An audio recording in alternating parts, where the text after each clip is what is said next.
Hello, everyone. We are going to get started at 2:03. Welcome to our webinar today. We are glad you're here. Feel free to put your name and where you're from in the chat. And we will be getting started in 2 minutes.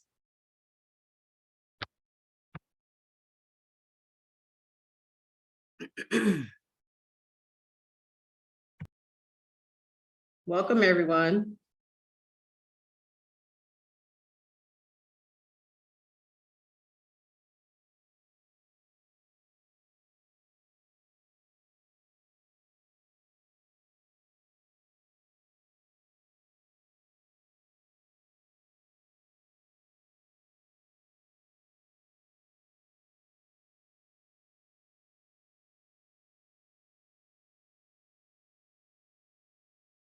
Oh, sorry, guys, the chat is disabled. So when you guys actually can put it in the question and answers. I see Jen Ford from NAMI, Delaware. We're glad you're here.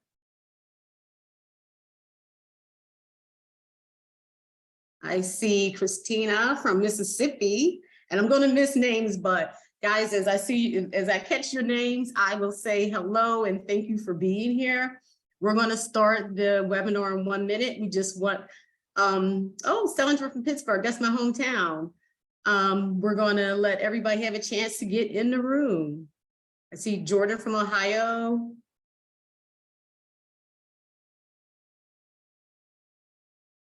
Welcome, everyone. Lolita Dixon, Dan from Harrisonburg, Virginia.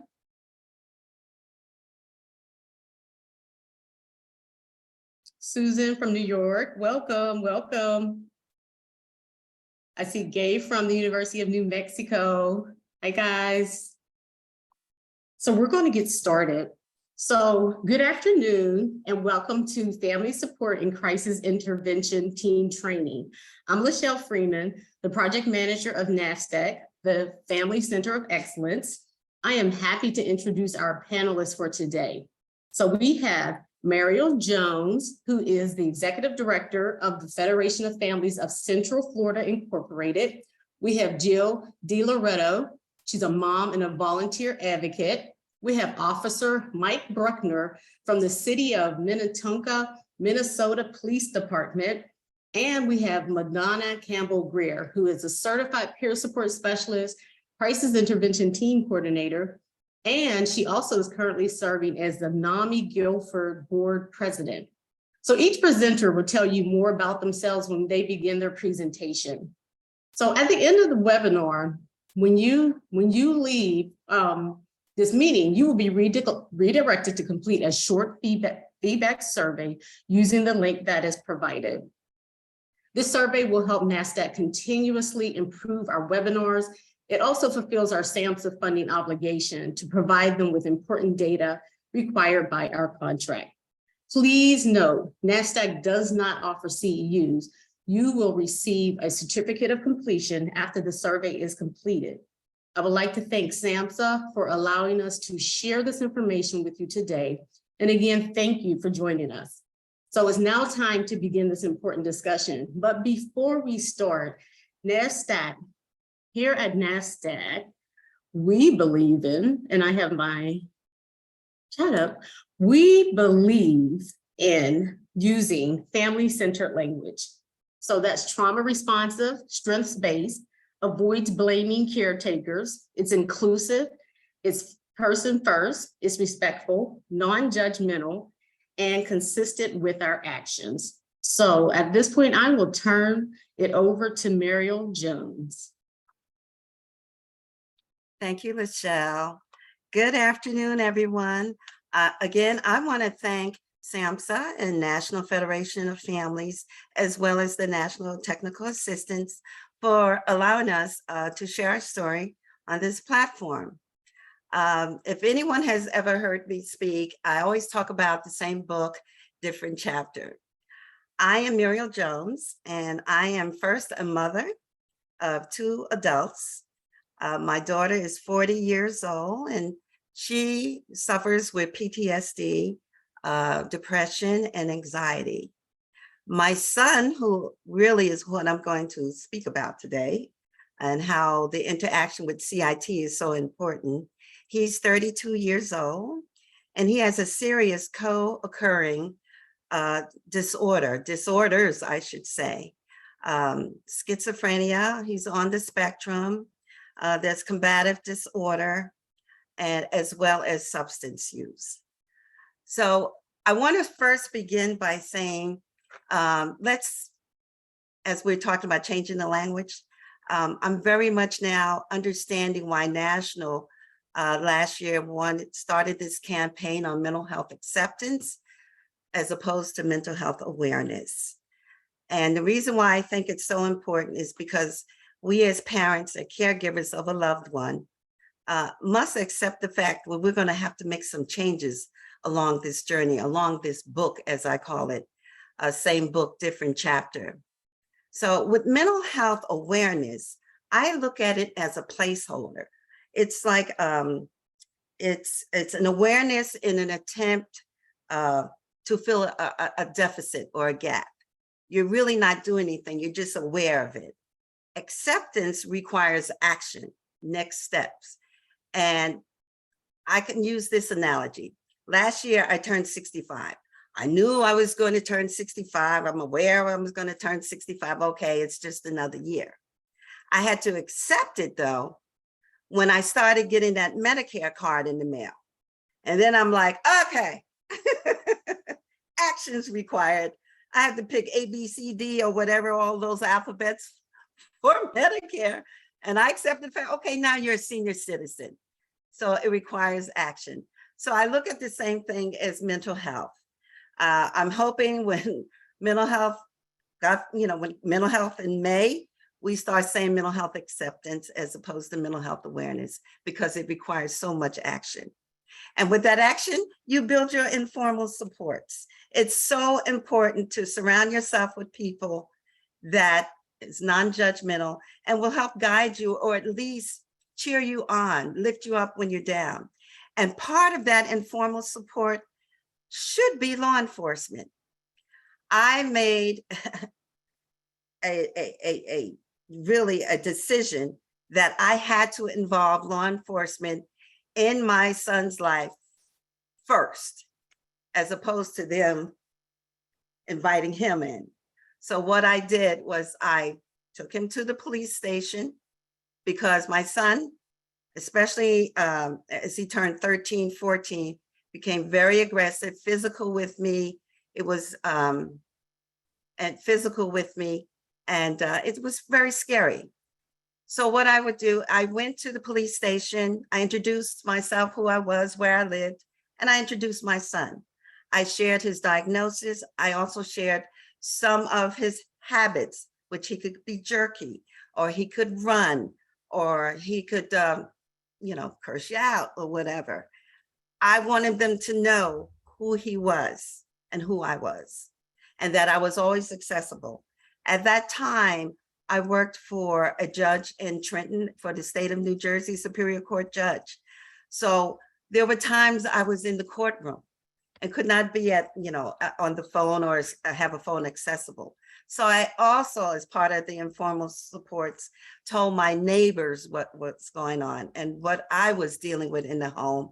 And that if at any time they saw my son by himself and they could not get in touch with me, to call the police station, let them know, I'm calling on behalf of Muriel Jones, her son Michael, he's wandering the streets. So building that rapport, not only again with my informal supports, but bringing in law enforcement as well. And it was very easy to do, because I also built a relationship with the police officers where my mom lived, because I would visit with my mom, and sometimes he was act out. So everywhere I went, I engaged law enforcement and would tell them who I was and actually who my son and how they could support him if they should ever encounter. And moving forward, I want to, because I don't want to take up too much of the time because we have other speakers, But I wanted to share one of the interactions that I had, which I live in Florida. My son is in New Jersey because they have much better supports in New Jersey than in Florida. And I'm from Jersey. However, you would never know. I'm so involved with his life. You know, most of the people think I live in New Jersey. But this one particular incident was in the group home where I had Michael living, and he decided to elope. He decided to elope close to almost 1 o'clock in the morning. Very scary. I get a phone call, and I get a phone call from the, first of all, the group home, and then from dispatch. And the group home failed to let the police officers know this is Michael with blah, blah, blah, blah, and this is how you should approach him. However, the dispatcher, somehow the name Muriel Jones is the guardian, contacted me and said, I believe this is your son. I believe it's Michael. And I said, yes, I got a phone call. And he said, do me a favor, see if you can contact your son via his cell phone so we can get an idea where he might be. So my son did pick up the phone. I called back dispatch. I gave them a description of what he had on. And he said, what is Michael's nickname? What does he like to be called? And I told him. And at that time, I hung up and I called him back to prepare him that the police were coming. And right away, he was on the defense. Oh no, I'm leaving, I'm running. I'm like, no, you're not. I need you to listen to me. I said, I'm scared for you because it's dark out there. And, you know, I'm trying to, that didn't bother him. I said, you know, someone may do something to you, they pick you up. But you know what's really funny?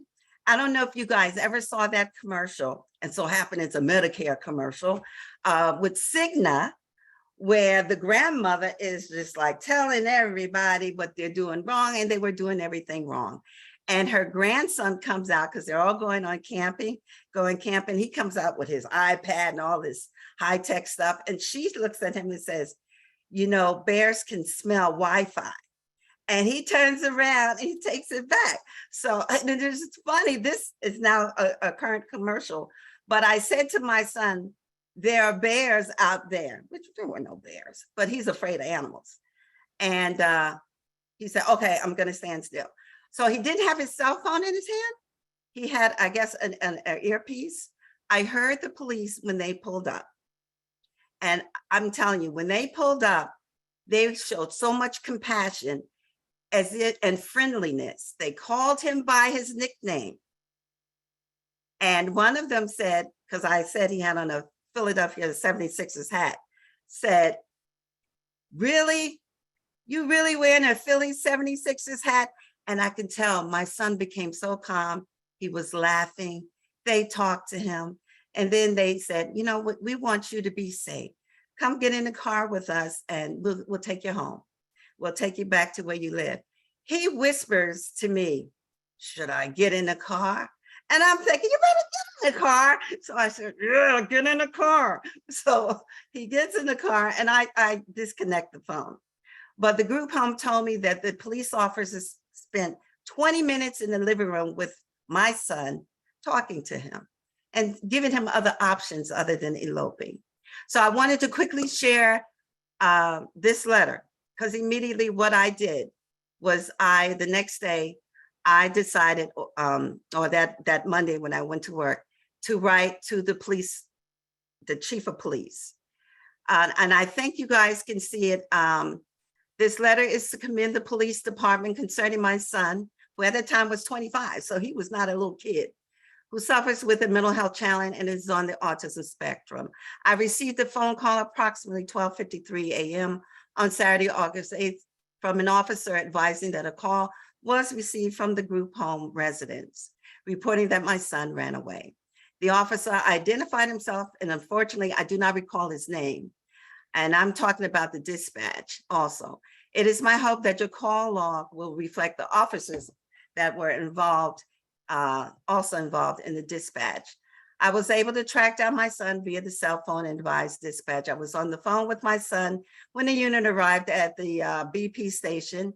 The approach by the officers were absolutely amazing and brought me to tears. I'm not sure if they were CIT trained, but their approach was sensitive and professional. And I truly appreciate the professionalism of dispatch and the officers who encountered my son. I thank them from the bottom of my heart. Next slide, and this is my last slide.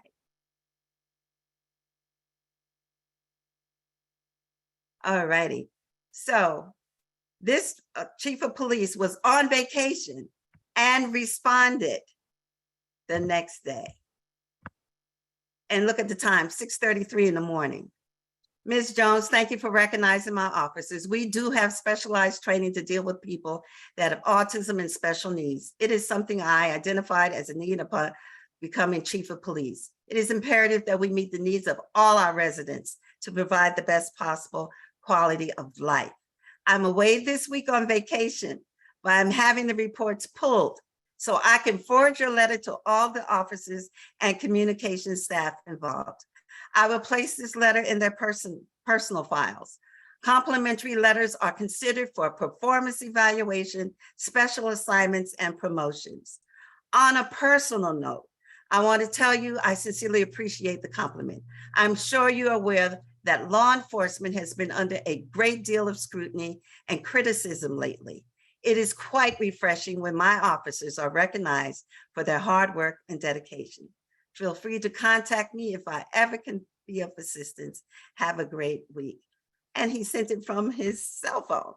I thought that was amazing. I wanted to share that with everyone today, that CIT officers are the way to go when you call 911. I know it's kind of scary in the beginning, but you're here. It's not about what you feel. It's really protecting your loved one as much as possible by any means necessary.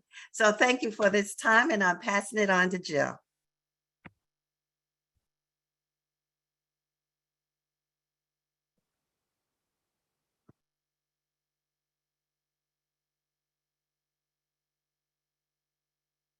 Jill, you're muted. Thanks, I thought I hit that. Thank you so much, Muriel, for sharing from your heart, for sharing how you involved your informal support network, and for reminding us to move beyond, well, first we need awareness about these issues, and then we need acceptance so that we can move into action. And I just love your sense of humor too. Thank you, Muriel. I also want to thank Gail and Lachelle and Gina and Dana at the National Federation of Families and the National Family Support Technical Assistance Center, along with SAMHSA. They personally have been very supportive for me as a family member, and also someone who is a family recovering coach. I'm a mother. Among everything I do, my most important task is to be a mother. I have 3 beautiful children, 37, 36, and 33. And they are my heart. So I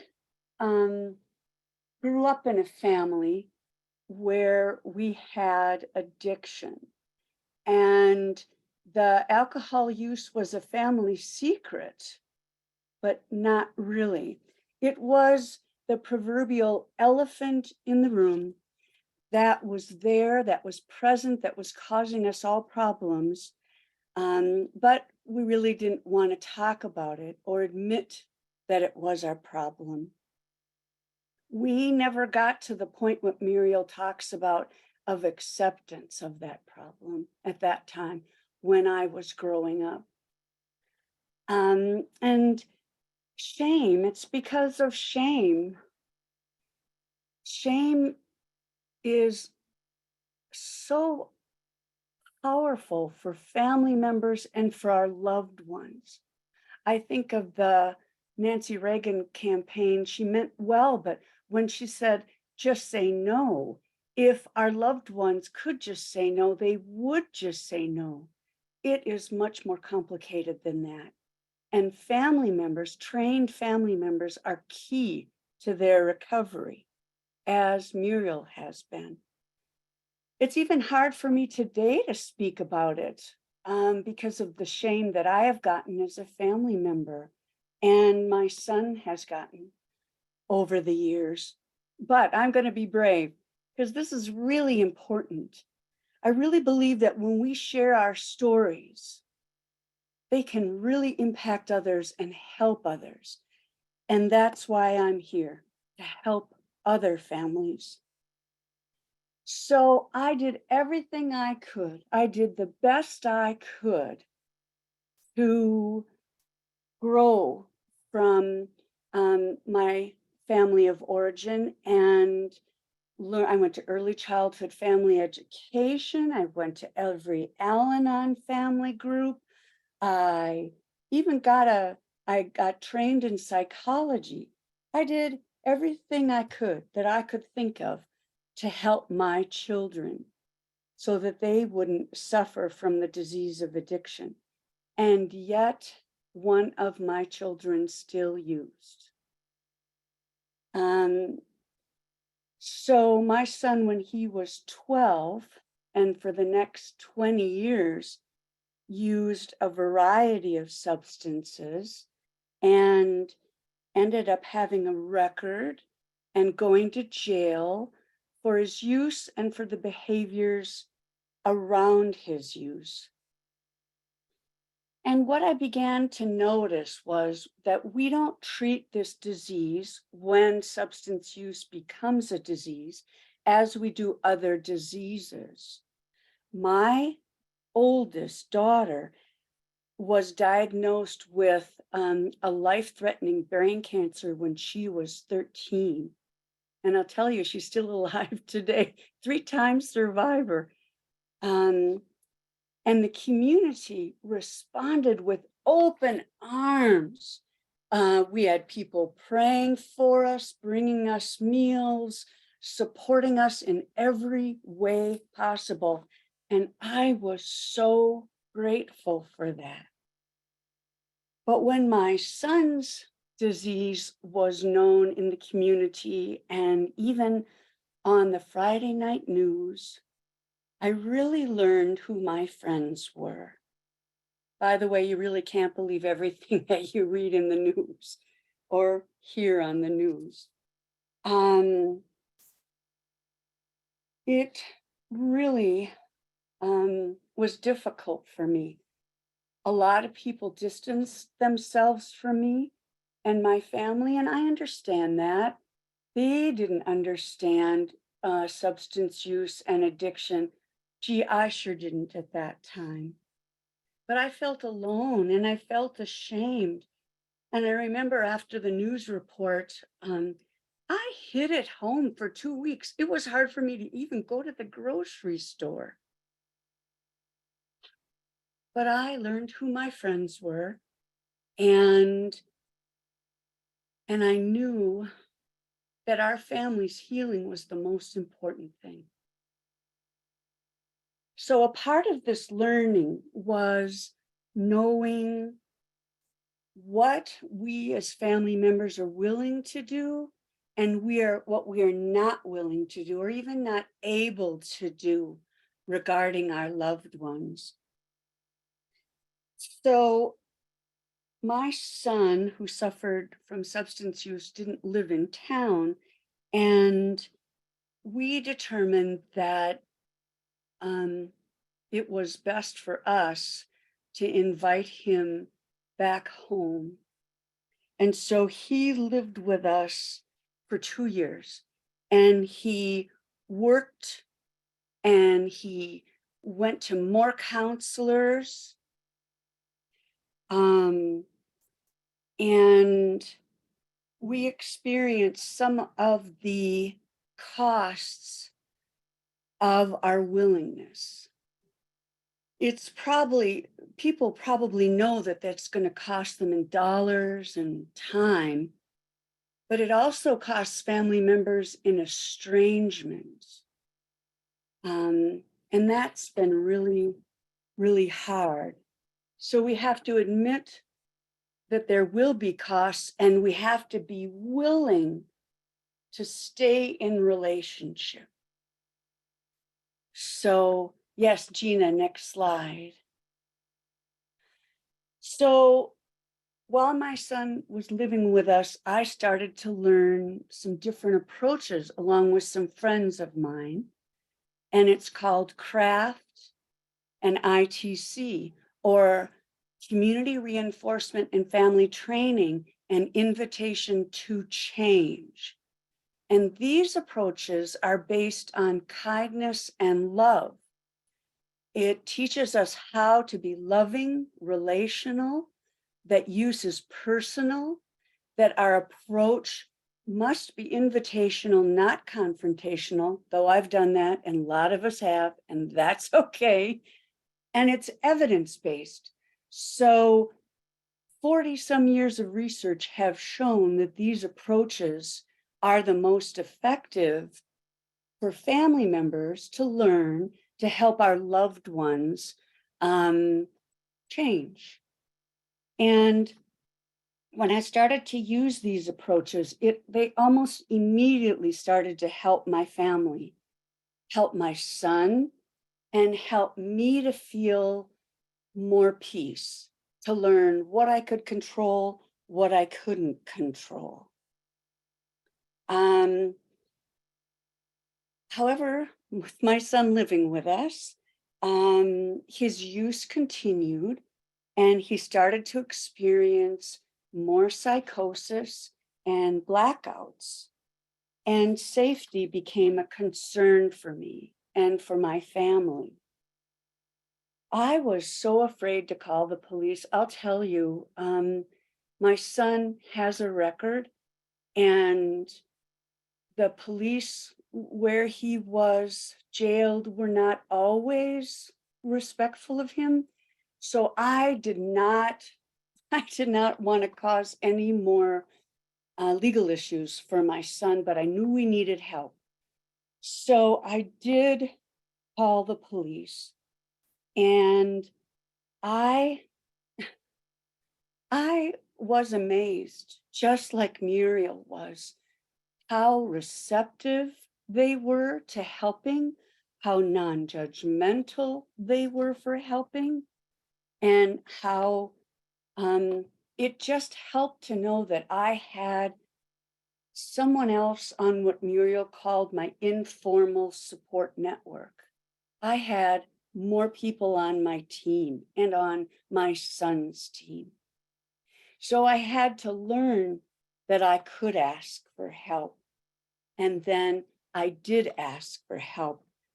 The crisis intervention team, CIT officers, helped us out in at least 4 situations.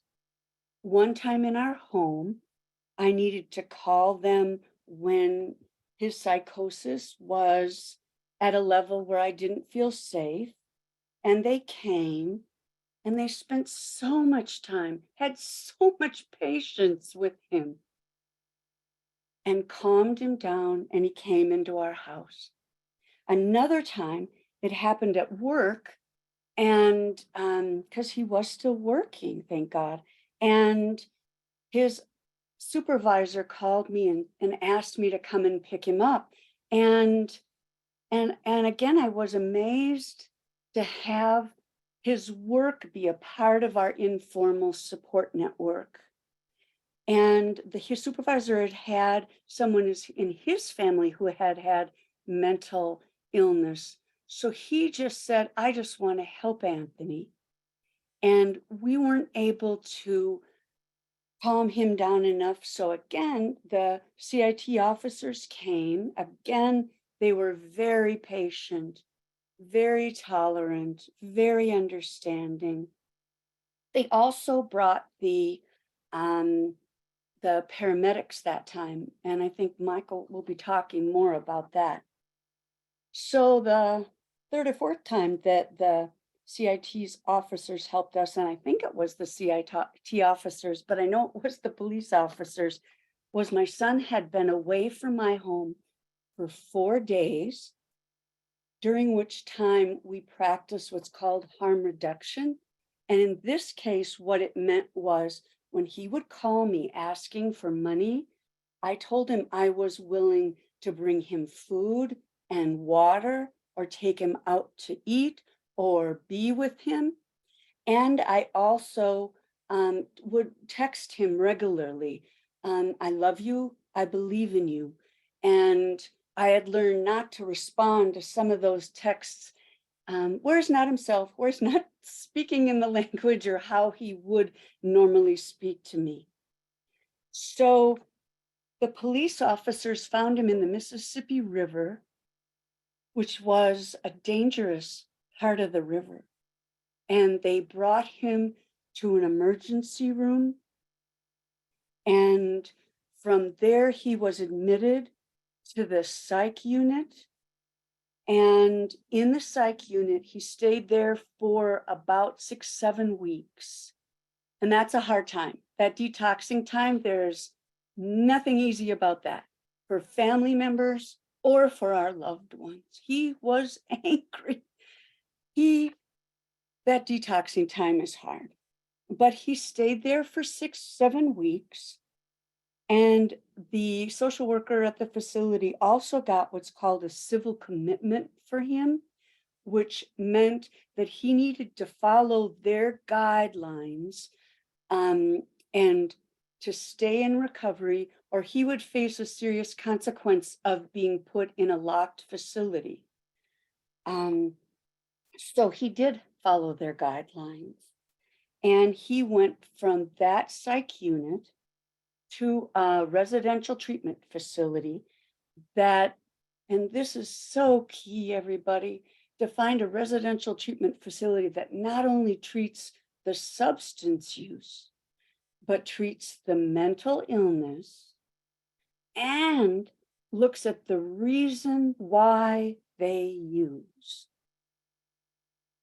So we have been in recovery now because that counselor he worked with understood that, and Anthony was able to process with him, understood how trauma can impact our loved ones and how some people use substances to deal with all those difficult feelings.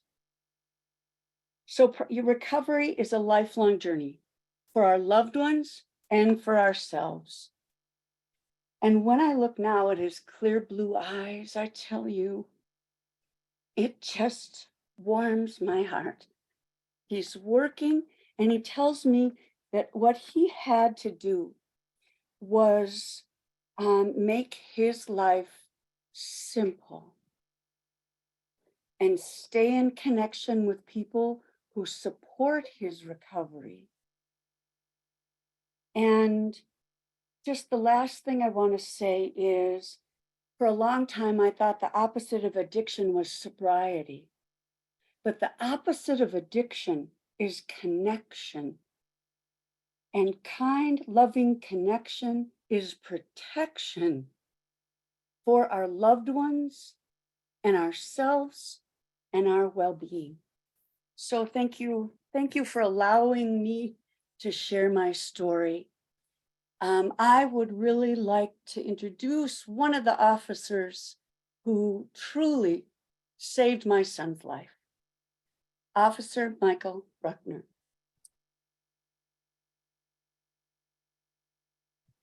Hello, everyone. Jill, thank you. That warms my heart to hear that story, and I'm glad that I was and my department was able to help out your son. It's great every time I hear it. So I appreciate you. And I also want to thank the National Federation of Families just for having us on and just letting us tell our story as a department on what we do for our community every day and who we try to help and go from there. So I'm going to go with a few slides here for everyone, and then after that I will double back and talk on a few points from Jill and also Muriel. So I've been a police officer here in Minnetonka for 23 years. I'm currently assigned to the day shift patrol division, and I am a CIT officer, have been for 4 years. And I'm also part of our mental health evaluation team. And which we deal with all mental health calls within the city. As you saw, our city is in Hennepin County, which is the most populated county in Minnesota. We're a suburb of Minneapolis, St. Paul. Population is 53,000 people, about 28 square miles. Next slide. So our department has 57 sworn police officers, and out of those, 21 are CIT officers. We've got 13 CIT officers currently working in the patrol division. We have 1 CIT officer currently working within the schools. And we have 6 other CIT officers that are just in various assignments throughout the department. And my team, the mental health evaluation team, we have 7 of us that do follow-up and extra work with social workers and the county, which I'll get to here in a little bit. As far as our training, our CIT training is a 40-hour training for our certification, and that entails classwork, but they also hire professional actors, and we go through scenario with different types of scenarios with all these actors, and at the end, able to get our certifications. The next slide.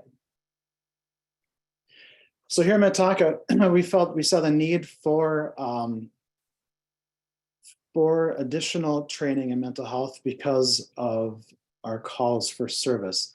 As you can see, throughout the years here from 2005 to 2021, about the mid 100s, 2017 we had a spike, but then in 2020 and 21. Over 400 calls for service for mental health related calls. And so seeing that, we knew that we needed to get additional help, get additional services for our community. Over 100% calls for service for just the mental health team, or mental health calls in the 4 years. So we can, next slide. So here's our on-scene information here. Some of it looks like it did not come through. But the dark blue, 35%, were involuntary transported. And so what we do is when we arrive on scene and we evaluate what's going on and what kind of mental health issues or abuse issues, substance abuse issues people are having. And from there, we can do a transport involuntary where we have to sign a hold on somebody. We can do a voluntary transport. If there's an arrest situation that has to be done, we'll have to do that. We also have a mobile response team called COPE in Hennepin County, and we can call them and they will come out to the house.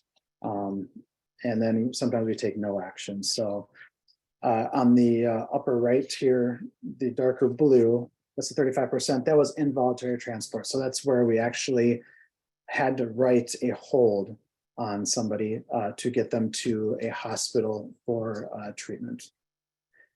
The next slide here is the 20%, which, oh, sorry, and go back. The next color here, the red is 20%, and that's a voluntary transport. So that's where somebody went with medics voluntarily to a hospital, and there was no further. The 43%, the purple, is where we took no action, which means like we spoke to somebody, their crisis at that point had ended, or they felt safe staying where they were at, or family felt safe staying. And some of them too is if a family member did decide to transport on their own, that would have fallen in that category as well. And as you can see, the 1% would be a mobile response team was called and came out to the scene. And the other 1% was we actually had to make a custodial arrest due to various state laws. But in kind of speaking with Jill, is that you can see that abundantly, there were very few arrests whenever we responded to a mental health call. And then most people were either helped out through the EMS system or stayed where they were at. Next slide. So this is kind of how we manage our cases through the department. It's called CAMP, Case Assessment Management Program. And so whenever an officer responds out to a mental health call, first of all, one of them has to be a CAT officer. And as well as we write a report on every single mental health call that we go on. And that is just to track information and to just have historical data. And I'll add on to that a little bit later. But so when we respond, we take a look at and said, does this person need additional mental health help at that time? Yes or no? We can go on into the referral and evaluation. If they do, we can refer them into, like I said, COPE is one of them. We do have some other programs that we use, counseling services that we can relate to, we get them help through. And then we continue on, and then there's a follow-up. Well, in Hennepin County, we have a social worker program called Embedded Social Workers. And most of the departments have their own social worker, and we are fortunate to have our own in-house social worker. And so whenever we look at referrals, we look at, where can we go as a department to help them, or a community?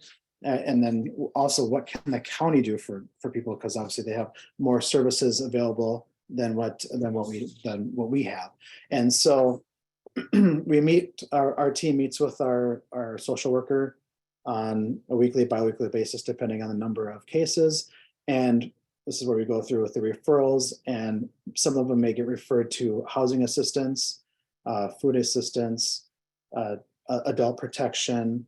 And sometimes if we go respond to like a group home, there are specific social workers that work with the group home staff and their clients if there is an issue within that home. So it kind of gets sent out all over. And sometimes it is just a basic report, and it's informational written for if we do have to come back, we have some ground to know what's happening at the home or wherever that's at. You can go to the next slide. And this is kind of just what I was mentioning here before, is this is the type of places that we would assign cases to. And sometimes it's us, sometimes it's the county, and sometimes it's both of us. If we're dealing with housing issues or upkeep and maintenance, we also bring in our community development with the city, and they have additional services and stuff that they can offer to help people stay in their homes as long as they can.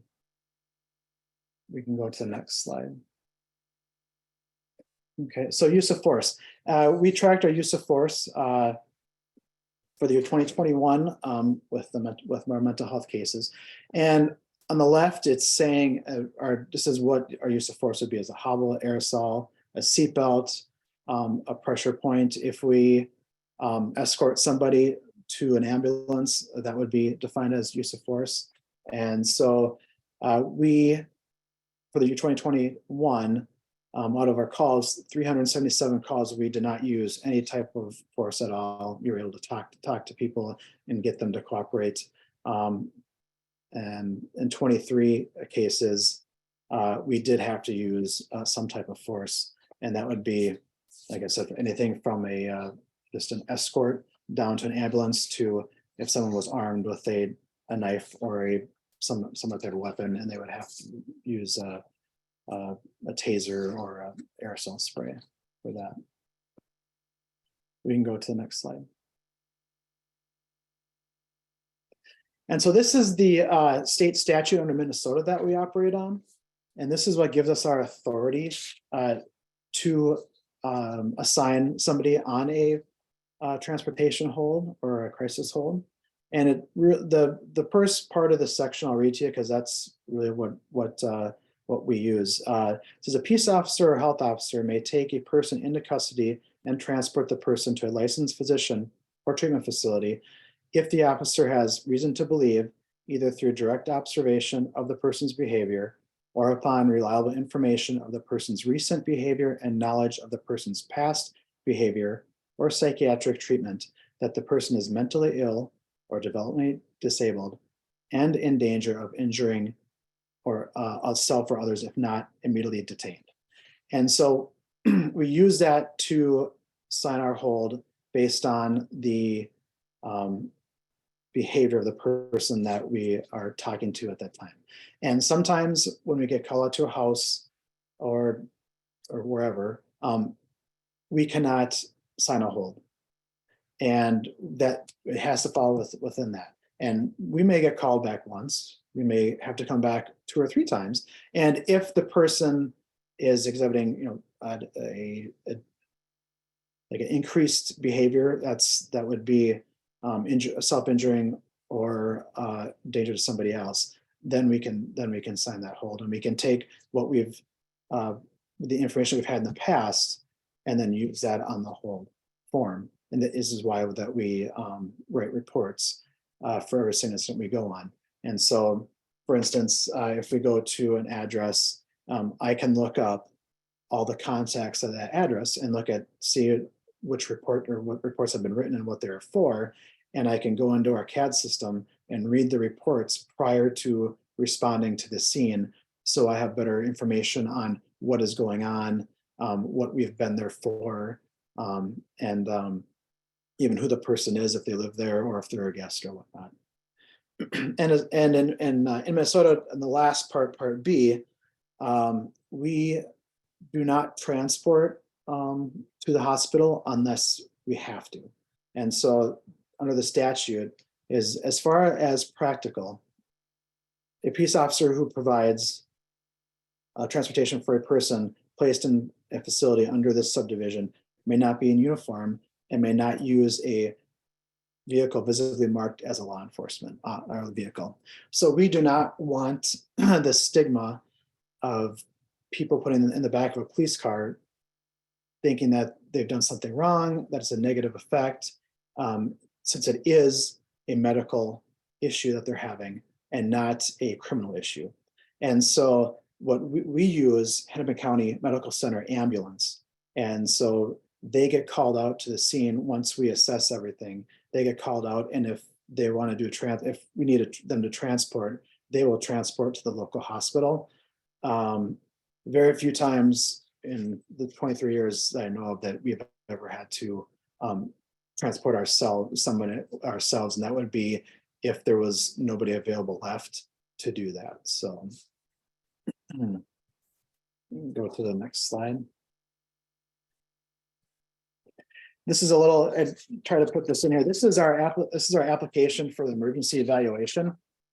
And so this is on in our squads, accessible with our computer. And so if we decide that somebody needs to be transported involuntarily, this is the form that we would use. And under the boxes, we've got the behaviors that they were exhibiting, the thinking, like what are they presenting there? Are they hearing voices? Are they confused? Are there suspicious paranoid behavior? Health, are they using legal substances? Are they not eating? Medical complications. And then how are they communicating? Are they manic? Are they inappropriate? Are they non-communicative? And then the history, what type of history is there? Assaultive behavior or whatnot? And then underneath that, there's a section here, and it actually will grow larger as more we type. And this, we type in a small report on what we have seen, what we have noticed in the past. And so that way, when the person gets to the hospital, the doctors can take a look and see what interaction has been going on today. And if we have information prior to, and they can see what we have observed over a day, a week, a month, or whenever. So, and then also on the bottom here, we do have them contact us whenever someone is released back into our community, and so we know that they're back, and if they need help, we're there to help out. So I'm going to double back here with Jill and Muriel, especially with Muriel speaking about bringing her son to the police department. I think that is a great idea. And we have different events in our city. We have city events and we have open houses, and every year. And so, and both those events are open to the public and they're easy to access. They open up our open houses, they open up our fire department, they open up our police department. They have EMS ambulance there you can tour. Sometimes they bring a helicopter in. So it's a big deal. And you can bring your family member to one of these events, and they can meet police officers, you can meet firefighters, they can sit in police cars, they can sit in the ambulance. They can meet the EMS paramedics, and to get them familiar with uniforms and just authority in general, which may make it easier in the long run.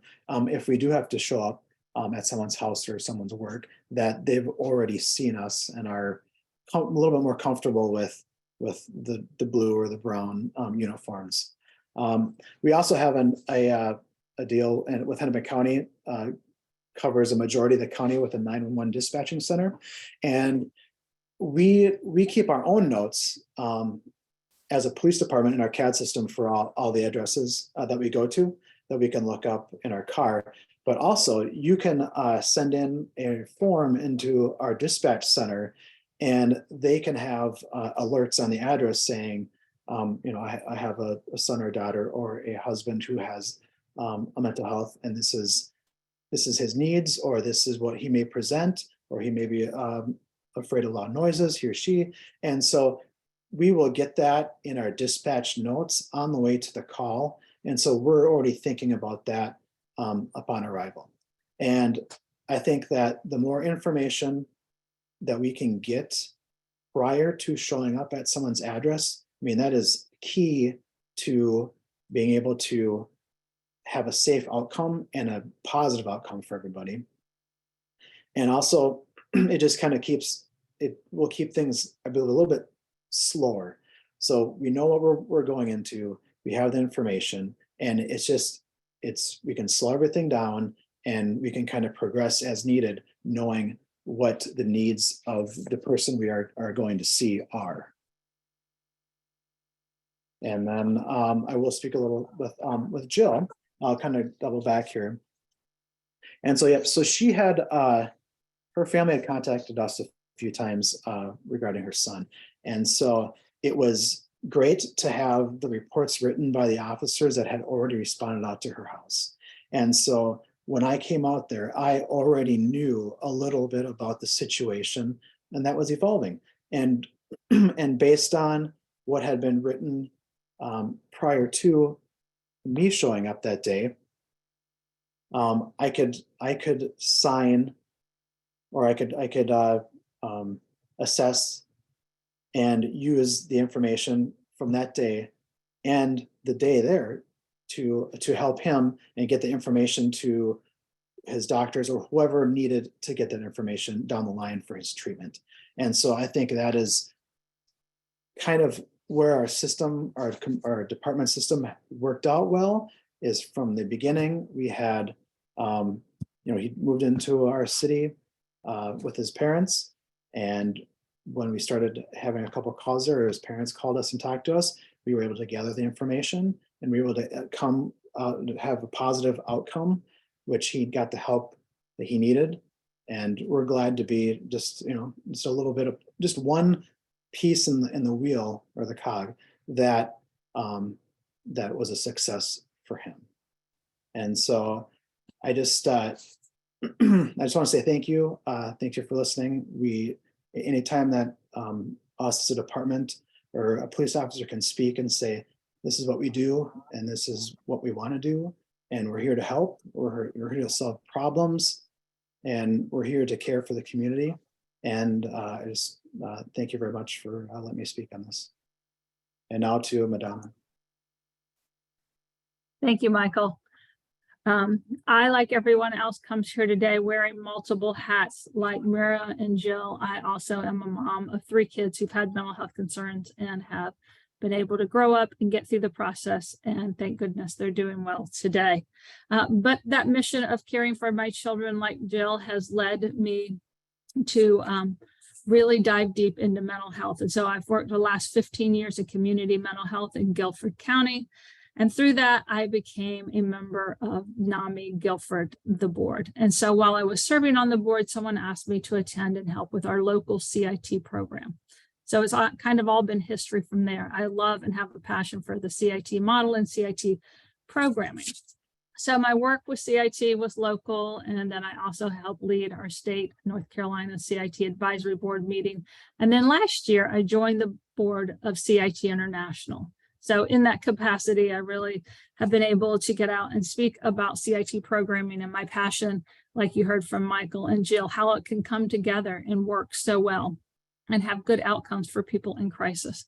Muriel and Jill, you all are powerful and dedicated moms. My hat's off to you, the work and energy you have done to take care of your children.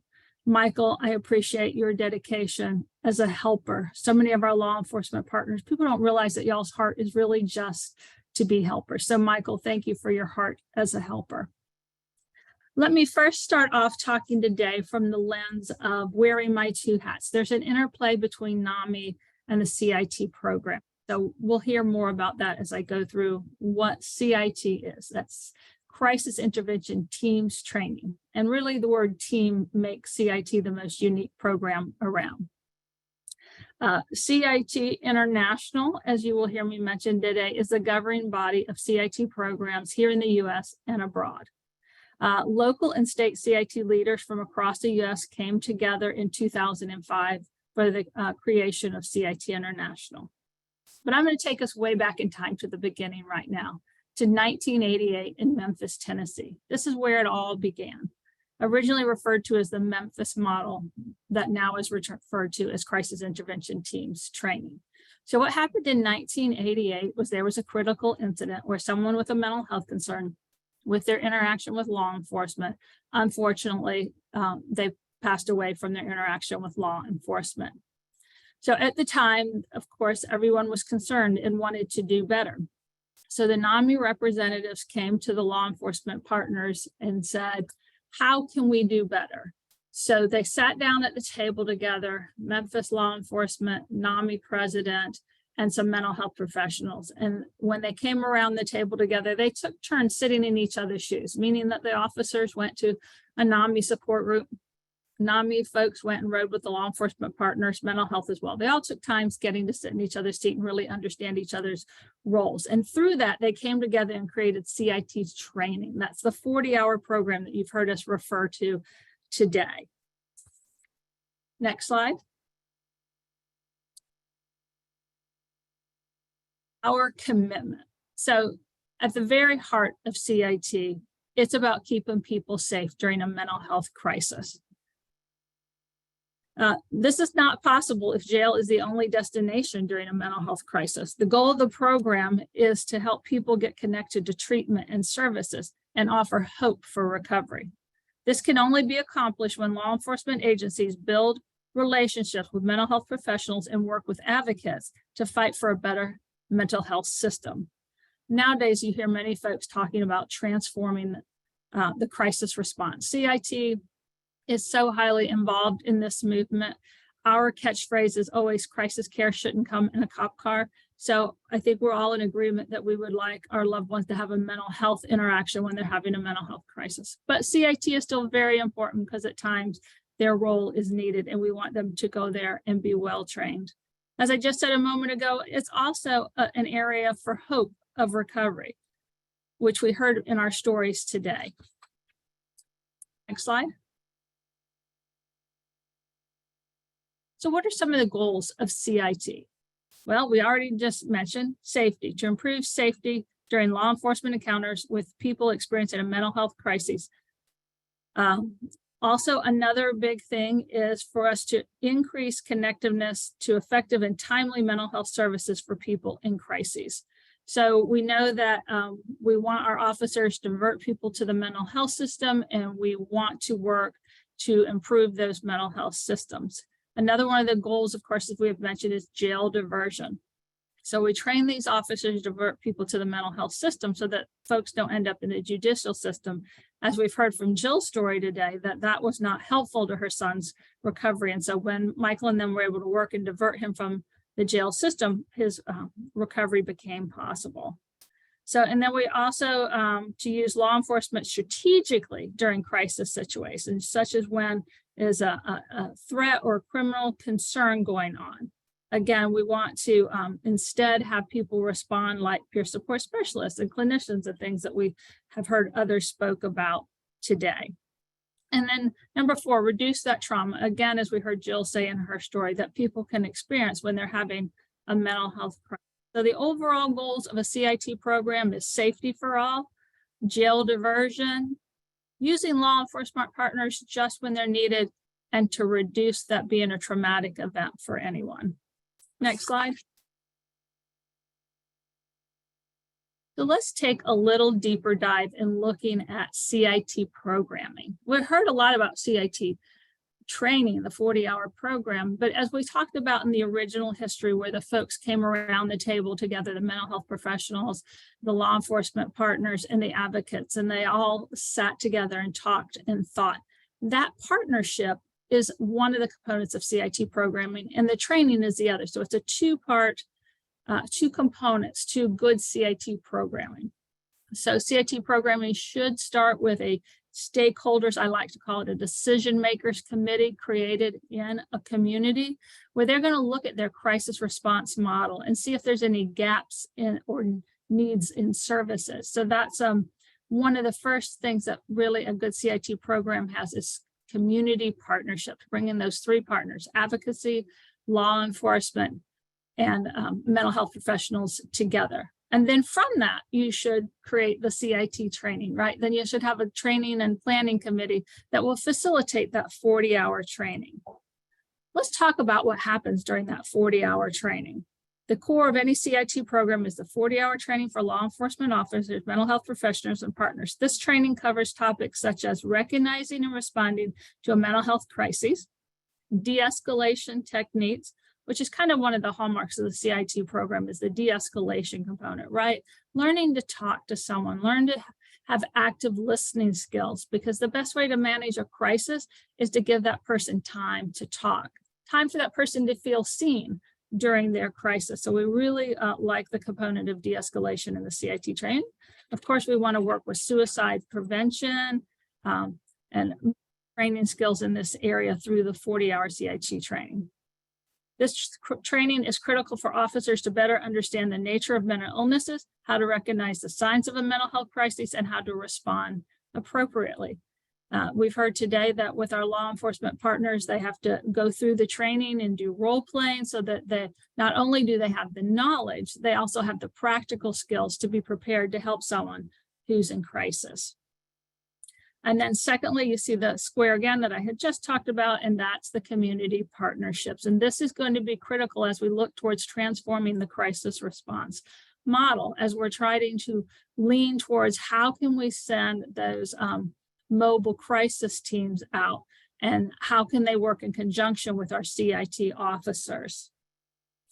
CIT officers being used within their department is really helpful for the community, for people like Jill and Muriel to know that when they call, they can ask for a CIT trained officer to come out.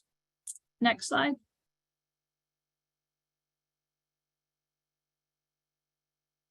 So as we see here again, CIT is a forum for effective problem solving. That's that decision makers committee coming together and seeing is there a policy or procedure that we can change to make that when the person is in crisis, they get to the most appropriate, least intrusive care as quickly as they can.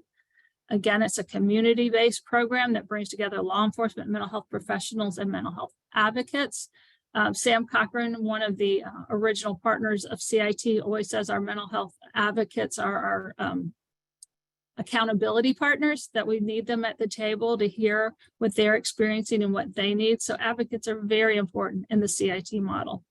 And focusing on, like I said, again, improving those crisis response systems. There's a lot of movement going on across the nation with 988, warm lines, mobile crisis. It's really making that shift to have mental health services available to that person in crisis. And advocating for needed services, again, looking for those gaps in services. How can we make sure that we have all that people need when they're in a crisis?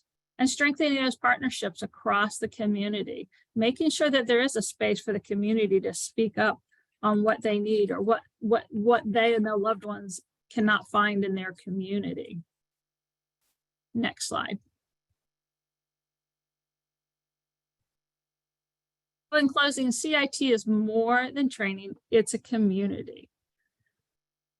It's a community program that brings together law enforcement, mental health professionals, and community members to work collaboratively to promote public safety and provide better outcomes for individuals experiencing mental health crisis. The CIT program not only equips law enforcement officers with the knowledge and skills necessary to respond to a crisis situation, but it also fosters empathy, understanding, and human-centered approach to public safety. By working together as a community, we can create a safer, more compassionate environment for everyone. And so again, I just want to thank our speakers today who came on and shared their experience. Again, on behalf of CIT International, we're very proud of our programs and hope that we can continue to serve our community. Thank you for your time today.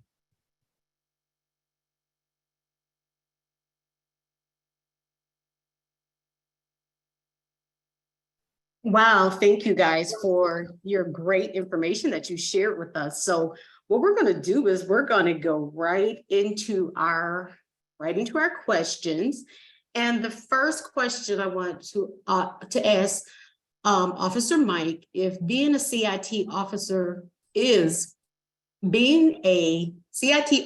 voluntary or assigned, and what are your thoughts and why?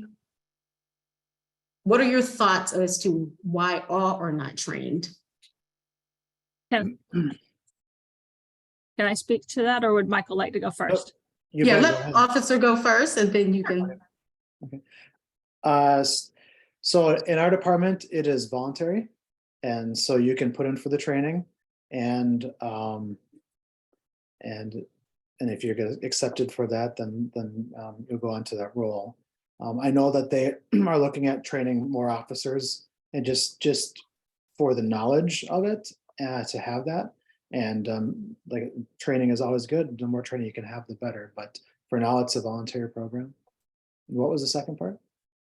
Your thoughts about why all are not trained. I think I spoke with Madonna about that a little bit. Do you want to go on that one? Sure. I'd be happy to. So again, if we had time to just tear apart CIT training, we could just spend hours talking about it. Almost every element of CIT has a why behind it, and it's well thought out. It's 37 years old, so it's been around for a while. One of the reasons for self-selected officers is we want folks to go on that call who have that natural ability, that natural heart to do that. We have officers that train for negotiations and SWAT. So everybody has something that works well for them. So letting those officers self-select and be a part of CIT training and then to go out into the field and be a CIT officer, it's really important for those individuals to self-select, to have that natural compassion that we hear Michael having today. CIT International recommends about 20% of workforces, again, give or take on your size of your unit. If you're in a smaller department with 10 people, you're most likely going to end up training everyone. But if you're a department of a large size, like the city I live in, we have 700 officers. So getting those 20%, those self-selected officers trained up, ready to hit the streets in CIT teams, in that position of leadership with that, we see the best outcome for the CIT program. Now, I put on my NAMI hat. I believe in training everyone about mental health concerns. So there are other programs like mental health first aid for law enforcement partners to get trained about mental health. So we want everyone trained on a good solid base about mental health concerns and how to interact with someone. But those folks with the CIT pins who are going to go to the majority of those calls, we want them to have that specialized training. So that's the reason that you see the not train everybody in CIT, is that it is a specialty area and it's a leadership position. And we just want to train up those 20% that want to go out on those calls, then train all of our officers in some of the basics. Okay, that absolutely makes sense. So I have a question. Someone asked a question for Muriel. And they want to know, do you feel like you had to reach out to the police department in advance because your son is African-American, given the history of police and African-Americans? No, it actually was just part of my safety plan. That's why I did it. It was just part of my safety plan, just like I involved my neighbors as well. I'm just very transparent about what I was going through. I was tired of living in silo and being isolated. And no, it was really just part of my safety plan. And there was a comment that said, Mariel, beautiful story. Thank you for sharing. Okay. The next question that I see, when you learn of addiction and refuse to enable your child, wait, let me start over. When you learn of addiction and refuse to enable, and your child ghosts you for years, how can you help? And this person said, I did not have the knowledge back then that I have now. So if your child disappears, meaning they don't call you, you don't have any way to get in contact with them, and you're really trying not to enable them, how can you help? Will I tackle that one? Sure. I think the most important place to start is with ourselves. Estrangement is tough. And we want to respect if estrangement is what they're choosing at the moment.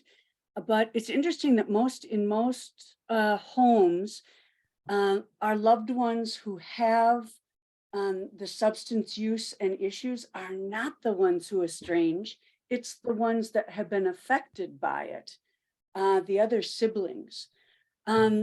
So be respectful, take care of yourself, learn all you can.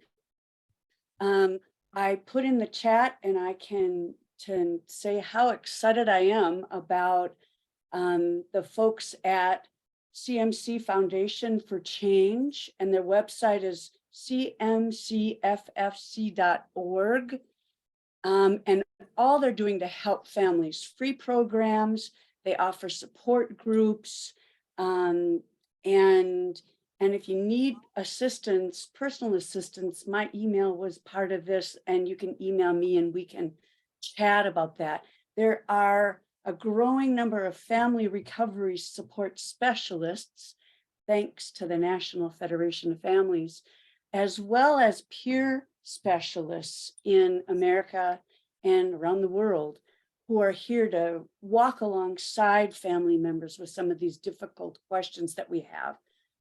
And in that same vein, I just want to thank Madonna. I get so excited hearing her talk and hearing her passion for families and for the support system, including, treatment centers, social workers, police officers, and I'm sure I'm missing others, but the support systems for families. Just thank you all so much. Thank you. Does that answer it? Michelle, Yes. can I piggyback on that as well? Absolutely. My son suffers also with substance use, and he did ghost me for about 6 months. I did not know where he was. And at that time, I was his legal guardian as an adult. And it was very scary. I am a very strong woman of faith, but I knew eventually when he hit rock bottom, he would tell the hospital or emergency room that he had a guardian, and that's exactly what happened. And he did. He was homeless on the street. I have no idea. But once, he made that connection again with me, and I spoke to the hospital.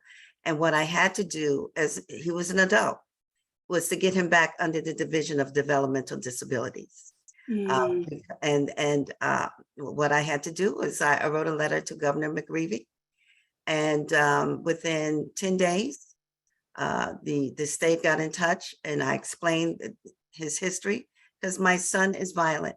He's violent, and got him back under the Division of Developmental Disabilities. Sometimes you have to let them hit that rock bottom, and it's hard. It's difficult, but I just wanted to share that. Thank you. Okay, there was the next thing that I see here, it was a comment, and it said, Jill, my 17-year-old son made the observation that if it's our brain that's not working right, why don't we see neurologists? Maybe they wouldn't be so ashamed if they're going to a neurologist instead of saying a psychiatrist. And she just said she thought that was a brilliant thing for her son to recognize. Okay. Next question. Can I answer that a little bit, Lachelle? Sure. Would that be Yeah, okay? absolutely. Mhm. Well, she is making, I think, sort of a satirical point, but a true point. And that's why substance use is a disease, because the substances change the brain, change the dopamine system in the brain. And that's why when you say, just say no, they can't immediately just say no. It has changed their motivation system. It's changed their thinking system. And that's why connection is so important, because when they start to feel or continue to feel heard and recognized and accepted, like Muriel said, for where they are, we can begin to work together as a family even before the crisis happens, and healing can begin to happen. So the neuroscience of the brain and addiction is an excellent point. And I don't remember but if you just Google it, you can find it. And I think probably you have it on your page too, don't you, Lachelle? I'm sure there's definitely something on there around alcohol and the disease model. Absolutely. Okay, let's move to the next question. How do you reach or get in contact with CITs, and what is the procedure of reporting needing their assistance? And is it similar to reporting to the police? So the first one is, how do you reach or get in contact with CITs and the procedure to report? And in my case, 911, and just asking for a CIT officer for assistance. It's just very easy. Okay. Mhm. And I guess the same thing is it similar to reporting to the police? You have to be specific in your request. Is that correct? Yes, yes, very specific in your request. And again, giving them as much information that they need. If there's a weapon involved, let them know there's a weapon, or there's no weapon involved. It's just property damage or physical aggression, but as much information as they need in order for those officers to support that individual. Michael or Madonna, I know one question could be, what if you don't have CIT officers trained in your exact community? What are your options? Because I've dealt with that as a family recovery coach. Could you address that? Well, I would say if it's a emergency situation, you're going to have to contact the police and get somebody out there to help out. I think if it's a situation where it may be transpiring over a day, 2 or 3 days, and you have some time, you can call your county social work office and get some information from them and see what help they can provide in a non-emergent situation. And this question, I believe, is for you, Officer Mike. Can the individual ask for a copy of their mental health report like you can with medical documents? Yes, you can get a copy of the mental health report. Everything is, or most everything is public, unless it's dealing with juveniles and a few other situations, or something that's under investigation. Okay. Let's see. So are CIT officers allowed to use force when responding? And some of this may have been answered, but I'm going to read the question. Are CIT officers allowed to use force when responding to a call with people with severe mental concerns who may not understand why the police are there? So anyone can respond to that. CIT officers would be allowed to use force under the state statute on reasonable use of force, whatever that is for that state. And that's just obviously to protect the officer or the person who's in danger or a family or another member of the public. But I think Michael's numbers he showed earlier show how highly there's a decrease of that happening when people have CIT training, as he saw in his department numbers. Yes, we agree. And I think I mentioned a little bit talking on the slides is we just try to slow everything down. There isn't a need to hurry up and get something done. The other calls can wait, and we just need to deal with the situation at hand and problem solve the best way that we can to have a positive outcome for the person in crisis, for their family, and for the department. And that's what they learn in CIT training is they have this scenario-based training as a part of that 40-hour training where they get an opportunity to practice going to a call like that and how to slow down that scene, how to give that the space that it needs. That's why it's such a specialized training and why it's designed for, like I said, the self-selected and also officers who had some time out on the streets. So they know how to evaluate that situation, how to take that extra space to give that person in time in crises, to give them time to speak and they have that interaction and to de-escalate and have a great outcome. So yeah, scenarios and learning how to give it that extra time is very important in the CIT model. Perfect, perfect. Question is, do you have any tips for social workers in implementing crisis intervention training in their practices? Well, CIT is designed for first responders because it's a jail diversion program. So it's basically designed for people who have no mental health background, who are first responders who are going to go out to these scenes and help divert from the justice system. So clinicians, there are various other trainings out there for them. And so I would encourage them to look to their local DHHS department to see what type of mental health de-escalation crisis worker type trainings might be available in their area. I think we probably have time for one more question. And let me see. Have there ever been people receiving crisis intervention that were scared of the police due to past trauma? Oh yeah, you bet. Yep. Yeah. Okay, well, guys, this has been a great informational webinar. Thank you for all your time, your lived experience, and everything that you've done to make this webinar enriching. So thank you so much. We are definitely happy that everyone has joined us today. And I want to thank our subject matter experts again for just sharing with us your skills, your family love, and everything.